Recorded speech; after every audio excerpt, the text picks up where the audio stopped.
Este podcast tem o apoio de Boehringer Ingelheim. Olá, sejam bem-vindos ao podcast de Veterinária Atual. O meu nome é Joana Vieira, diretora editorial da revista. Neste episódio vamos falar sobre zoonoses parasitárias na perspectiva da abordagem One Health, perceber a sua prevalência em cães e gatos e de que forma se transmitem aos humanos. Cuidados a ter, particularmente numa altura em que sabemos que em Portugal mais de metade dos lares têm um animal de companhia, tendo consciência também do fenómeno da humanização destes mesmos animais e a forma como são encarados pelos tutores. Este fenómeno acabou por tornar ainda mais urgente o debate em torno do tema. E à conversa vamos ter Ana Margarida Alho, que é duplamente médica, acho piada particular é esta expressão, médica de medicina humana e médica de medicina veterinária. Tem um percurso peculiar, diria que muito completo e interessante, que gostaria que partilhasse connosco. Muito obrigada, antes de mais, Margarida, por estar à conversa com a Veterinária Atual. Muito obrigada eu, Joana, pela possibilidade de aqui estar. Sobre o meu percurso, eu estudei na FMVUTL e concluí o mestrado em 2012. Mas nesse mesmo ano iniciei-me no mundo da investigação, em particular no mundo da parasitologia e das doenças parasitárias. Ganhei uma bolsa de doutoramento pela FCT para estudar a ecoepidemiologia da dirofilariose a nível nacional, e este trabalho era uma parceria com o Instituto de Higiene e Medicina Tropical e com o Instituto de Parasitologia de Zurique. E foi na altura que o meu co-orientador me lançou o repto para frequentar o Colégio Europeu de Parasitologia Veterinária, onde acabei por ser orientada pelo professor Luís Lucas Cardoso e de doutoramento pelo professor Luís Madeira de Carvalho. Terminei o doutoramento em 2017 pela Universidade de Lisboa, e o que aconteceu literalmente foi que me fui apaixonando pelo mundo das doenças infectocontagiosas e das zoonoses. Quanto mais estudava a complexidade, seja dos ciclos biológicos, do agente etiológico até ao hospedeiro, mais me apercebia da importância da abordagem One Health.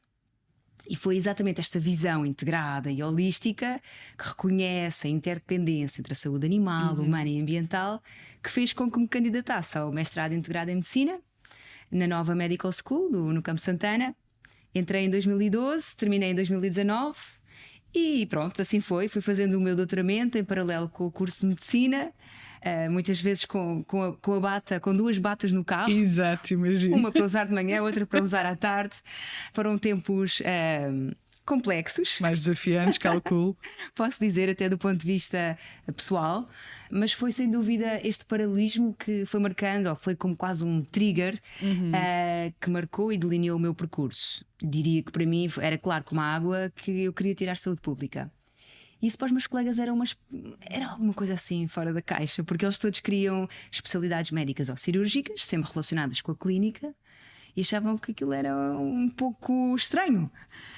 Mas eu sabia, eu queria uma escala, não queria uma escala individual, queria trabalhar com uma escala populacional e não queria focar-me na doença, mas sim na prevenção. E pronto, assim foi. Fiz o internato de formação geral no Hospital de Santa Maria e iniciei o meu internato médico em saúde pública em Sete Rios, que é onde me encontro. Sou atualmente médica interna de 3º ano e mantenho a parte da investigação que sempre gostei na Escola Nacional de Saúde Pública, tentando gerar evidência científica e em particular sobre o tema das zoonoses. Muito bem. Diria que os meus amigos acham sempre que eu tenho uma vida muito aborrecida, porque eu nunca parei de estudar. E é verdade, eu com 37 anos frequento bibliotecas como quando frequentava com 17. Como se estivesse, exato, ao 20 e poucos. Mas pronto, enfim, acho que teve tudo muito a ver também com a sorte de encontrar as pessoas marcantes e inspiradoras e que me foram lançando os desafios, e aí estou eu, fui aceitando. E agora vem um grande. Eu estou de partida neste momento para a Bélgica. Ok. Vou iniciar funções em março na Comissão Europeia em Bruxelas, especificamente para tratar portanto, de preparação e resposta a emergências sanitárias. É uma coisa temporária, serão 2 anos, mas é para trabalhar como Policy Officer, ou seja, propondo uma nova legislação. Muito bem, portanto aqui com um foco um pouco mais de decisão, não é? Nas Exato. políticas implementadas. Muito bem, muitos parabéns. Muito obrigada. Vamos ver como é que será o desafio, mas acredito que seja interessante porque passei a vida a fazer ciência E às vezes a ciência parece que não chega aos decisores políticos. Não dá retorno Não imediato, dá retorno, não é? tal e qual. E agora há essa possibilidade de fazer essa translação do From Science to Policy Muito bem. e tentar pôr em prática. A ver, vamos. Perfeito, muito obrigada. Margarida tem de facto aqui um percurso muito interessante e completo e no fundo lá está, abrange aqui todas as áreas de atuação e mais importante, como referiu agora neste novo projeto que vai abraçar de decisão também nesta vertente da saúde pública e com impacto no awareness para a sociedade.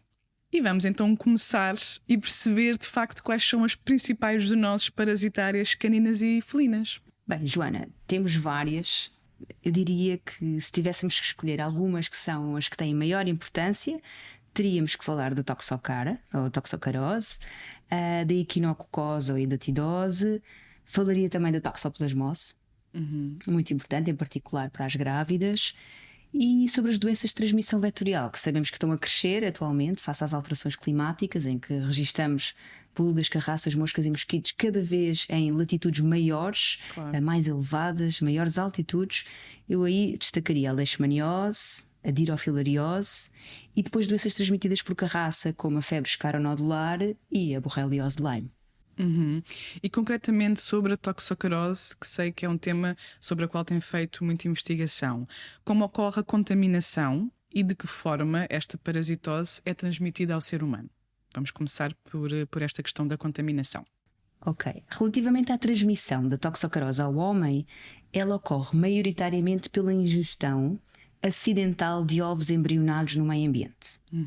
Claro que isto nos leva a pensar em quem? Nas crianças. Claro, nos parques. Exato. E porquê? Porque as crianças, face aos seus comportamentos de picacismo, como a geofagia, facilmente levam a mão à boca, infectando-se. E obviamente, se a criança estiver em ambientes potencialmente contaminados ou coabitar com cães e gatos não desparasitados, esta situação torna-se ainda mais frequente. Claro que há também outras vias paralelas de infecção, seja através da ingestão de água, frutas ou vegetais mal lavados que tenham ficado contaminados com ovos de toxocara. Basta que os animais infectados tenham acesso a terrenos de cultivo. Okay?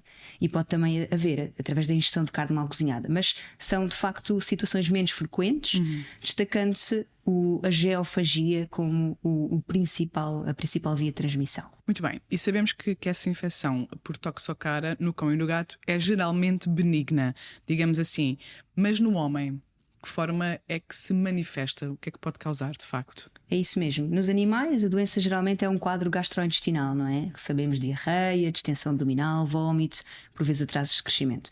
Mas nos humanos, a doença pode ser de facto grave. Existem 4 grandes síndromes que falamos, desde a larva migrante visceral, que resulta nada mais nada menos do que a migração das larvas pelo fígado e pelos pulmões e, portanto, causa pneumonias e hepatites. Mas temos também situações de larva migrante ocular, em que há a migração das larvas para o olho e, portanto, o que é que pode acontecer? Perda de visão, formação de granulomas, lesões retinianas. E temos uma forma ainda mais grave, que é a larva migrante neural, e essa acontece quando o parasita se aloja ao nível do sistema nervoso central e pode resultar em meningoencefalites e quadros de cefaleias, febres, convulsões, situações verdadeiramente graves. Falamos também numa toxocarose oculta ou comum, que é semelhante à larva migrante visceral, mas muito mais leve. E só para enquadrar, é que a gravidade desta doença vai depender essencialmente de 3 fatores. É da carga parasitária, é da duração destas migrações e do estado imunitário do hospedeiro, obviamente. Mas sim, de facto pode ter aqui uma consequência grave, várias consequências graves para o ser humano. E em relação à prevalência no nosso país, qual é a prevalência em animais?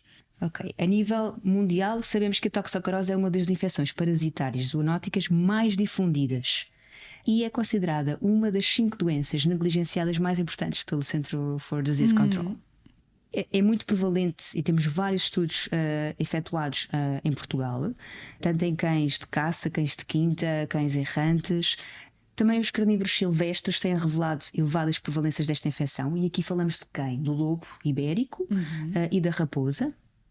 E o que se sabe é que com esta crescente presença dos carnívoros silvestres nas cidades e nas suas imediações, em particular a população de raposa vermelha, estes quadros de infecção cruzada entre carnívoros domésticos e silvestres serão cada vez mais frequentes, e isto pode vir a agravar o problema atual. Claro, exatamente. Acredito que sim. E nos humanos, a prevalência, falamos de que números? Em humanos os dados são escassos, em São particular, residuais, pois, calculei. sim, em particular em Portugal não há praticamente dados. Nós, quando começámos a trabalhar o tema, havia, para que tenham uma ideia, um caso de uma pericardite reportada numa criança após a infecção por Toxocara canis no Serviço de Cardiologia Pediátrica do Porto, e havia uma criança que era residente de uma zona rural de Lisboa, sem histórico de viagens para fora, mas que tinha dado entrada no serviço de oftalmologia de um hospital da Grande Lisboa com uma história de perda de visão súbita e unilateral, e veio-se a descobrir que era Estava relacionada mesmo com isso. Toxocara, exato. E foi isso que fez com que tentássemos conduzir. Então, um primeiro estudo de seroprevalência em Portugal foi numa parceria com o Instituto de Gênio e Medicina Tropical, em que, ao longo de uma década, analisámos 846 amostras de soro de indivíduos com quadros clínicos suspeitos de toxocarose. E os resultados foram surpreendentes. completamente surpreendentes. Observámos uma seropositividade de 19% em todo o território nacional. Mas ainda mais alarmante é que 60% destes casos foram diagnosticados na faixa pediátrica. Portanto, Exato. menos de 20 anos.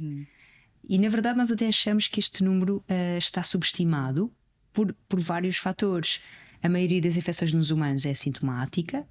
O seu diagnóstico requer um profissional com elevado conhecimento do quadro clínico e da epidemiologia, certo, que é algo muito peculiar. Exatamente. Os testes diagnósticos raramente são realizados, e mesmo assim o diagnóstico laboratorial por vezes é insensível, em particular quando falamos de infecções oculares. E essa prevalência em particular nas crianças pode ter também a ver com o comportamento, lá está, que têm, se calhar um bocadinho mais negligenciado no dia a dia, nos parques, naquilo que estamos a falar, pode ter um bocadinho a ver com isso, não é? Também. Eu diria totalmente de acordo, porque as crianças têm uma maior proximidade dos cães e dos gatos, pelo facto de muitas vezes circularem no meio ambiente, também por terem menores práticas de higiene, Claro, nem sempre lavam as mãos com a mesma exatamente. frequência, e portanto são elas os mais vulneráveis. E pronto, é o que E de facto reflete-se, não é? isso é o que vemos aqui. Exato. E a prevalência, mantendo o foco aqui nesta questão da prevalência, que é muito importante, a prevalência no ambiente e nos espaços públicos. O que é que se sabe sobre isto? Essa foi uma questão muito enigmática, deixando-nos assim perplexos, porque sabíamos que o Toxocara, o Cati e o Canis eram nemátodos muito prevalentes. É a lombriga conhecida do cão e do gato. Certo. Sabemos que o Toxocara causa quadros graves nos humanos, que existiam uma seropositividade bastante elevada, e sabemos também que a contaminação ambiental com ovos de Toxocara é a principal fonte de infecções humanas, mas não havia dados em Portugal. E isso fez-nos pensar: não, nós temos que conduzir um estudo sobre a contaminação ambiental por Toxocara na região de Grande Lisboa. Então estudámos, mapeámos e encontramos 19 jardins e parques públicos que eram de zonas muito populosas. Colhemos amostras tanto de solo como de caixas de areia, e fomos aplicar técnicas coprológicas de sedimentação e flutuação. E posso dizer que os resultados foram mais uma vez surpreendentes. Como em tudo nesta história, encontramos 86%, reparem, das caixas de areia dos parques infantis, portanto caixas que são feitas exatamente com o intuito das crianças poderem brincar nelas. 86% destas caixas estavam contaminadas com ovos de Toxocara. Pois, é uma percentagem muito elevada, de facto. Depois, 50% daqueles parques públicos onde todos nós fazemos piqueniques e desfrutamos com a nossa família ao fim de semana estavam contaminados com ovos de Toxocara. Estou a falar de Jardim da Estrela, Jardim da Torre de Belém, Certo. das Amoreiras, Monsanto, Gulbenkian. Todos tinham mais de 80% das amostras de solo positivas. E a outra questão foi que, quando chegámos ao laboratório, verificámos que mais de metade dos ovos que tínhamos conseguido recolher estavam viáveis e, portanto, eles estavam infecciosos. Exatamente, poderiam mesmo contaminar, não é? Isso. O que não é nada surpreendente, porque nós sabemos pelos livros que os ovos do Toxocara são muitíssimo resistentes, são pegajosos, têm uma crosta no seu redor e sobrevivem no ambiente até 4 anos. Portanto, há aqui... É um cenário um bocadinho assustador. É um cenário e de repente assustador. estou a imaginar, porque acontece muito, as pessoas, as famílias tenderem toalhas nas relvas e depois lá está, levam os ovinhos para casa. Já nem estou a falar, obviamente, do contacto direto com as mãos ou a roupa na relva, mas estou a imaginar aquelas toalhinhas que supostamente são para proteger, mas depois levam-nas para casa e possivelmente contaminadas também, não é? Exatamente. E falamos agora de prevenção. Como é que de facto se pode atuar ao nível da prevenção e o que se sabe sobre as práticas de desparasitação efetuadas pelos tutores de cães e gatos em Portugal? Bom, diria que sobre esta situação do Toxocara há de facto uma grande necessidade de se tomarem medidas eficazes, desde fazerem sensibilização para desparasitações regulares, colheita de dejetos pelos tutores e políticas de controle e adoção de animais errantes. Sobre a desparasitação em particular, nós poderíamos pensar: estamos a falar de uma doença que é facilmente prevenível. Portanto, isto não deveria sequer representar um problema. Exato. Mas o que o estudo que nós conduzimos nos mostra é que isto não é bem assim. Fizemos um questionário a 312 tutores de um grande CAMV em Lisboa, do Hospital Escolar, com vista a caracterizar os hábitos de desparasitação dos tutores. E quando perguntávamos ao tutor se desparasitava internamente o seu cão, 90% respondiam afirmativamente que sim. Isso era impensável não fazer. Mas quando tentávamos avaliar a periodicidade, reparámos que apenas 12% faziam de acordo com as diretrizes, ou seja, pelo menos 4 vezes ao ano. E esta situação ainda era pior nos gatos, porque apenas 6% é que estavam adequadamente protegidos segundo o regime recomendado, as guidelines da European Scientific Council of Companion Animal Parasites, portanto da ESCAP. O que é que estes resultados nos mostram? Que atualmente a desparasitação, que nos parece uma prática tão corriqueira, algo Certo. tão básico, acho Sim, que todos, sim. todos nós médicos veterinários assumimos isso e damos por adquirido, mas na verdade a maioria dos tutores, apesar de administrar antiparasitários, não segue as recomendações e, portanto, ao fazê-lo em intervalos irregulares, esta desparasitação torna-se ineficaz. Exato, deixa de ter o efeito pretendido, não é?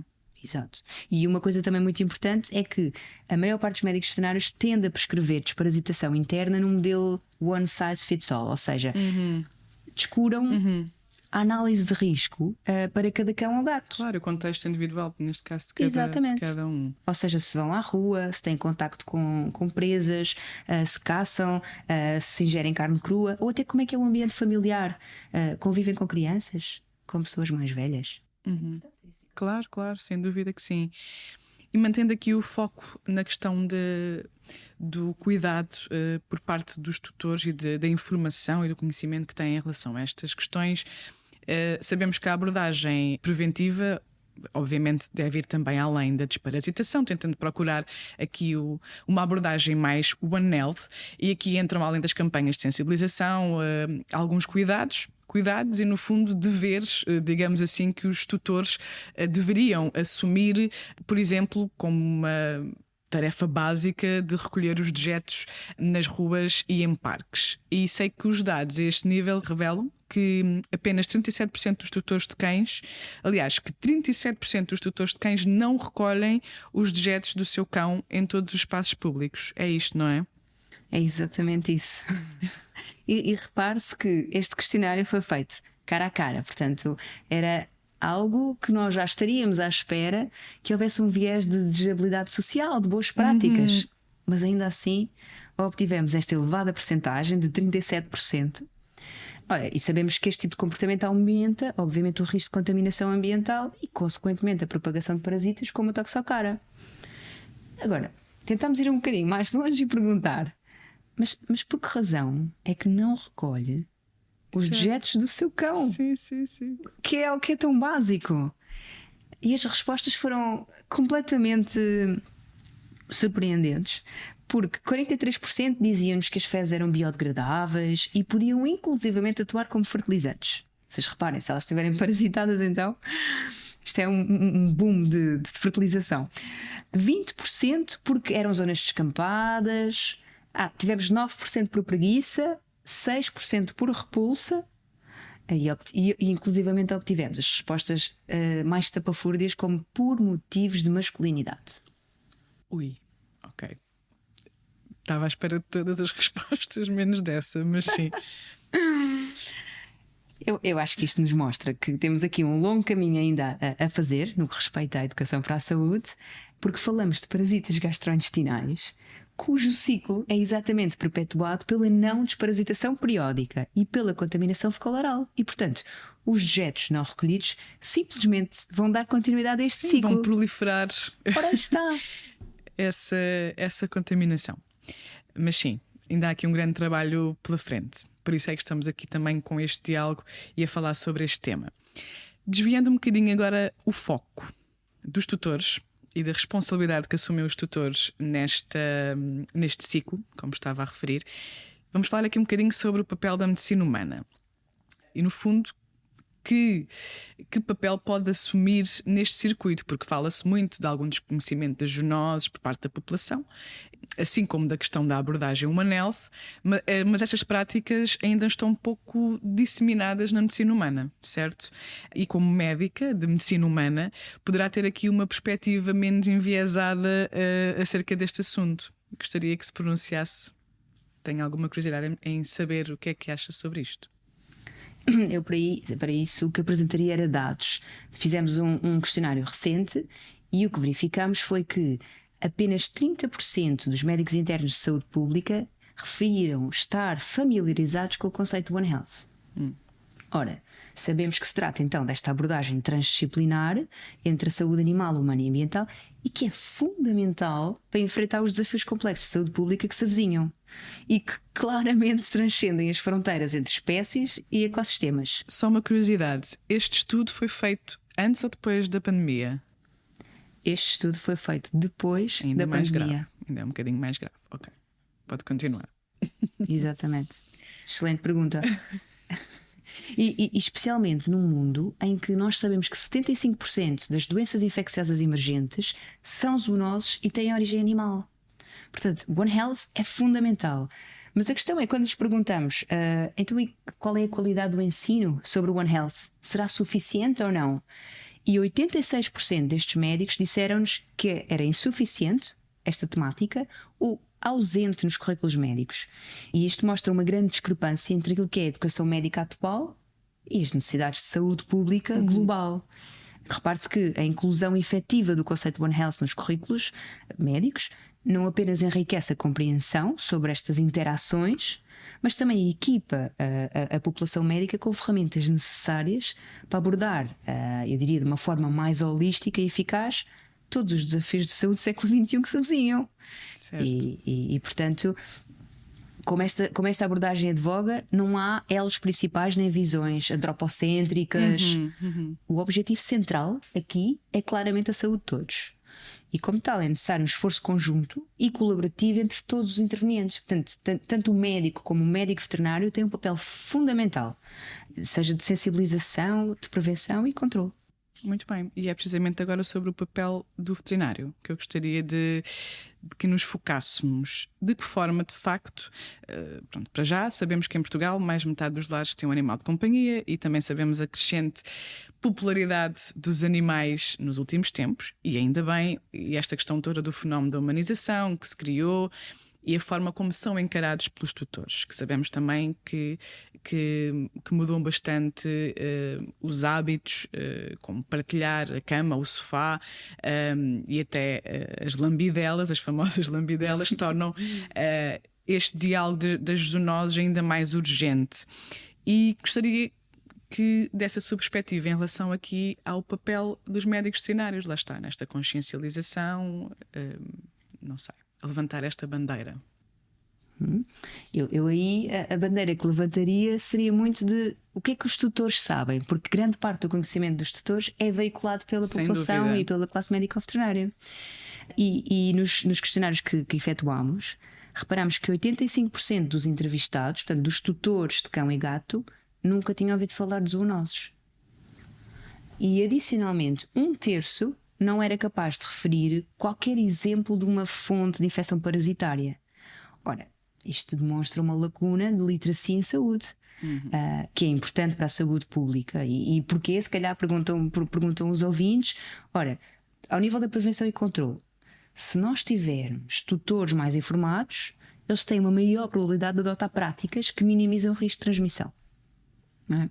Seja entre os animais e até entre a sua família. E depois é na detecção precoce, porque, mais uma vez, tutores mais informados sobre zoonoses reconhecem mais facilmente sinais de doença, seja nos animais, seja nos seus membros da família, o que permite uma detecção precoce, um tratamento atempado e reduzir a gravidade e o risco da propagação de doenças. Claro que sim. Mas este questionário também nos mostrou outros dados muito particulares, e acho que penso que é aí que a Joana quer chegar. Talvez. Sobre alguns hábitos corriqueiros no dia-a-dia dos portugueses. Observámos que 43% dos tutores permite que o seu cão durma consigo na cama. E 75% permite que o seu cão lhe lamba o rosto. Esta não é uma realidade única em Portugal. Acredito que não. Isto é quase uma tendência. Sim, mas estava à espera desses dos valores. tempos modernos. Sim. Esta antropomorfização, portanto, e há estudos que inclusivamente nos mostram que há países em que os tutores, eu adorei este, beijam mais o seu animal de companhia do que o seu parceiro. Ok. Isto foi fora da pandemia. Sim, Também sim. este foi fora da pandemia. Ok. Já foi um pouco mais à frente. Sim, é isso. E beijam-nos diretamente na boca. Ora, sabemos que há diversas zoonoses em que o parasita adulto reside no intestino delgado do seu reservatório.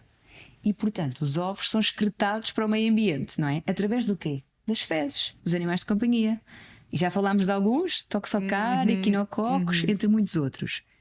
Mas também, eu penso que é do senso comum que os cães, ao fazerem a sua higiene pessoal, lambem frequentemente o seu próprio ânus. Claro. Cheiram o ânus dos outros animais. Ou seja, claramente não é um ambiente limpo. Sim, são portadores de diversas formas, não é? Ora está. Portanto, um animal não desparasitado, ao lamber-se, pode passar os ovos presentes no seu ânus para a sua boca e posteriormente para as pessoas. Mas isto é incrível, porque nas diversas aulas que eu leciono, seja para a população médica, médica veterinária ou enfermeiros, eu sempre que mostro fotografias de cães a lamberem a boca do seu tutor, invariavelmente eu ouço sempre da plateia: "Oh, que fofura, coisa amorosa." E é nessa altura que eu exclamo: então, e a saúde pública, minha gente? Onde é que isto está? Controlem-se um bocadinho no afeto. Controlem-se um bocadinho no afeto, sim. Eu acho que se calhar quem me está a ouvir deve achar que eu sou germofóbica ou tenho alguma perturbação obsessiva compulsiva com imagens de contaminação e sujidade. E não é nada disso, mesmo. Eu acho que, como qualquer médica veterinária, tenho cães, tenho gatos e tenho filhos pequeninos e eles partilham o espaço uns com os outros. Agora, alguns cuidados que temos sempre que ter: desparasitar, e a desparasitação deve ser regular. E segundo, há que manter regras de higiene básicas, não deixar que os meus animais, neste caso, os lambam, e particular no rosto, não é? E se acontecer, lavar sempre muito bem, seja com água e sabão ou detergente. E ensiná-los logo desde pequeninos Claro. que deve ser essa atuação no dia a dia. Muito bem. Eu gostava só agora, mesmo para finalizar, Pode fazer a sua conclusão. fazer aqui só um pequeno reparo, que é, ao longo deste podcast nós falamos, eu vejo isto como peças de um puzzle.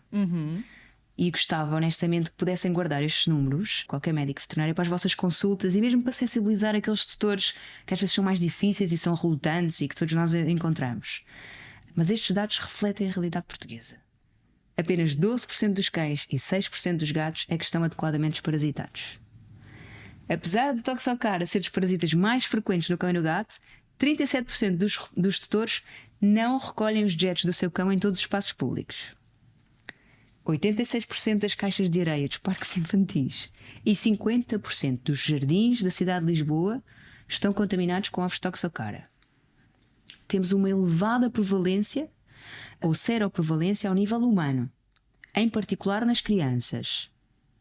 Sobre o dia-a-dia nas habitações portuguesas, 43% dos tutores partilha a sua cama com o seu cão e 75% permite que lhe lambam o rosto. E, adicionalmente, 85% dos entrevistados não sabe o que é uma zoonose. E acho que isto é uma área crítica de intervenção educacional e, portanto, estes dados apontam para uma necessidade premente de aumentar a consciencialização e a educação sobre boas práticas de desparasitação. E aqui o médico veterinário tem mesmo um papel, eu diria, preponderante como agente de saúde pública, naquilo que pode ter implicações diretas para a saúde humana e animal, porque esta sensibilização é crucial. Só assim é que vamos literalmente conseguir obter animais mais saudáveis, ambientes mais seguros e famílias mais protegidas. Muito bem. E são números muito importantes a reter. Eu vou fazer também o meu papel como editora da Veterinária Atual nesse sentido, porque acho que, de facto, quando se fala em números, percentagens, o impacto na sociedade é sempre maior e, por isso, nunca é demais lembrar. Vou fazer o meu papel também nesse sentido. Obrigada, Joana. Muito obrigada, Margarida, pela sua disponibilidade e por ter estado aqui connosco à conversa. Foi muito interessante. Obrigada por ter trazido este tema. Terminamos assim este podcast da Veterinária Atual. Agradeço a todos os que nos acompanharam desse lado. Esperamos por si no próximo episódio e até lá, já sabe, acompanhe a Veterinária Atual através do site, das redes sociais e da revista em papel. Muito obrigada. Este podcast tem o apoio de Boehringer Ingelheim.